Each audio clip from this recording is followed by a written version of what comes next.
Half of my life I have worked as a seaman and a merchant marine captain on large container ships. It was a shame to see how the Mediterranean Sea became a place where refugees had to fight for their life. I was shocked by the fact that the Italian rescue operation Mare Nostrum, which rescued more than 100,000 people during 1 year, was suddenly stopped end of October 2014. And the fact that the European governments did not will to continue this operation, that was a shock to me. And I felt it was unacceptable. Within just 1 week in April 2015, more than 1,000 people drowned in the Mediterranean Sea. If the governments do not want to save people, I will try to do it myself. I focused on looking for partners and for the funds to charter a rescue ship. I contacted friends in Italy and in France, and that's also how I met Sophie. And with her, a real partnership was established, which was also symbolic, since she was from the humanitarian field and I was a seaman. Together, we founded SOS Méditerranée. Klaus found the Aquarius, a large ship able to rescue hundreds of people together. To charter the Aquarius, we needed a huge amount of money, 11,000 euros per day. We launched a big crowdfunding in Europe. There was no reaction from states, but there was a very strong enthusiasm from citizens. And we managed to raise 300,000 euros in a few weeks. That was enough only to start the mission.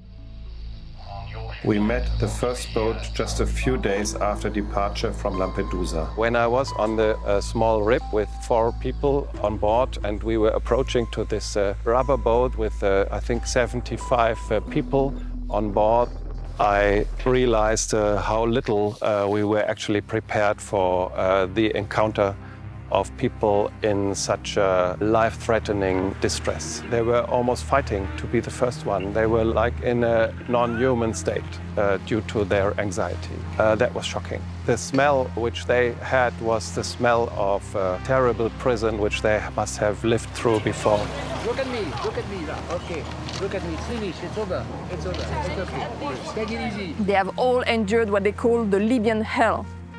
They are prisoners of human traffickers in Libya. They are starved into camps. They have to get to slavery sometimes. They have to pay ransoms. They are tortured, abused, sexually abused. So all of them try to escape this hell. During the second rescue, we approached a boat and saw women and children in there. One child was almost a newborn, only a few weeks old. The people on the boat were deeply traumatized. According to maritime law, after you have performed the rescue as a captain, you ask the coastal states to disembark the people in a place of safety. Sometimes we are forced to wait for this permission for very long. During the last operational sequence, we have found 4 boats in distress. English or French? We got in total 181 rescued people on board. The Italian and the Maltese authorities didn't allow us to disembark them, so we were blocked at sea, and that provoked a very acute distress on board the ship. There were 6 suicidal attempts. 2 men jumped overboard. 3 others were prevented to do so. 1 other tried to hang himself out of despair. There were even threats on our own crew for the first time of our history, and the captain had to declare the state of emergency on board. Only after that, we got the permission by the Italian authorities to disembark people. What is happening here in the Mediterranean Sea, and still until today, is desperate people, men, women and children who have nothing, who risk everything, and if they are not rescued, they will simply die. And apart from few organizations like ours, it seems everybody is turning away. In 2017, a Nigerian baby was born on board. Her mother named her Mercy. Madame Monsieur music band composed a song about this girl for the Eurovision Song Contest. Mercy and her mother live in Italy. Stories like this are inspiring and help us keep going. It's very difficult for us to find the funds to continue this costly mission. We sometimes got the answer from the people that it's too costly, and my answer to that is, what is the cost of life?